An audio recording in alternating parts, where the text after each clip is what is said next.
السلام علیکم۔ Drama cell doctor بہو جس کی اگلی قسط میں آپ لوگ دیکھیں گے کہ سلمان نے ثانیہ کو ڈاکٹر ربینہ کے اسپتال میں ریزیڈنسی کرنے سے منع کیا تو وہ پریشان ہو گئی۔ اسے سمجھ نہیں آ رہی تھی کہ وہ کیا فیصلہ کرے۔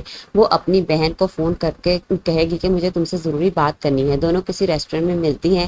وہاں ثانیہ اسے بتا دیتی ہے کہ سلمان کو لگتا ہے آنٹی کی ڈیتھ ڈاکٹر ربینہ کی وجہ سے ہوئی ہے، اس لیے وہ چاہتا ہے کہ میں ان کے اسپتال سے ریزیڈنسی چھوڑ دوں اور مجھے سمجھ نہیں آ رہی کہ میں کیا فیصلہ کروں۔ تو شاید پھر اس کی بہن اسے مشورہ دے کہ تم وہی کرو جو تمہارا دل کہتا ہے، تمہیں کسی کے پریشر میں آ کر کوئی بھی فیصلہ کرنے کی ضرورت نہیں ہے۔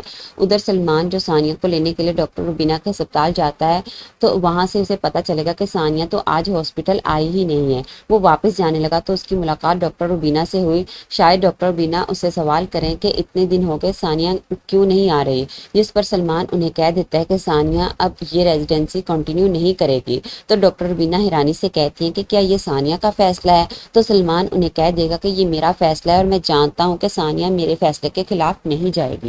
سلمان وہاں سے واپس جا رہا تھا۔ ہاسپٹل کے باہر اس کی لڑائی ڈاکٹر ربینہ کے بیٹے سے ہو گئی۔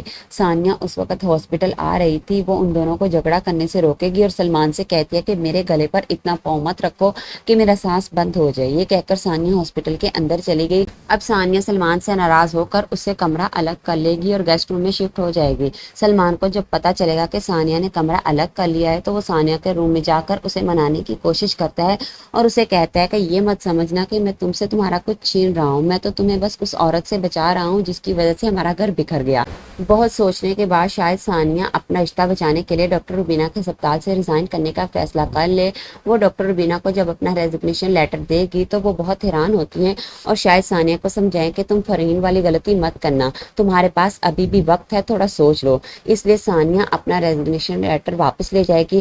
گھر جا کر ثانیہ بہت سوچتی ہے لیکن اسے کچھ سمجھ نہیں آ رہی کہ وہ کیا فیصلہ کرے۔ اب ہو سکتا ہے کہ زیادہ ٹینشن لینے کی وجہ سے ثانیہ کی طبیعت خراب ہو جائے تو سلمان اور مینا اسے اسپتال لے کر جاتے ہیں۔ اسپتال جا کر مینا سلمان سے کہے گی کہ ثانیہ کی اس حالت کے ذمہ دار تم ہو۔ ثانیہ کے والدین کو جب پتا چلے گا کہ ان کی بیٹی ہاسپٹل میں ایڈمٹ ہے تو وہ فوراً ہاسپٹل پہنچتے ہیں۔ ثانیہ کے والد تو اپنی بیٹی کی اس حالت کا ذمہ دار سلمان کو ہی کہیں گے اور کہتے ہیں کہ میں نے اپنی اتنی بہادر بیٹی آپ لوگوں کے حوالے کی تھی اور آپ لوگوں نے اس کی کیا حالت کر دی۔ شاید کچھ دن ہاسپٹل میں ایڈمٹ رہنے کے بعد شاید جب ثانیہ کی حالت کچھ سنبھلے تو اس کے والد اسے اپنے ساتھ اپنے گھر لے جائیں۔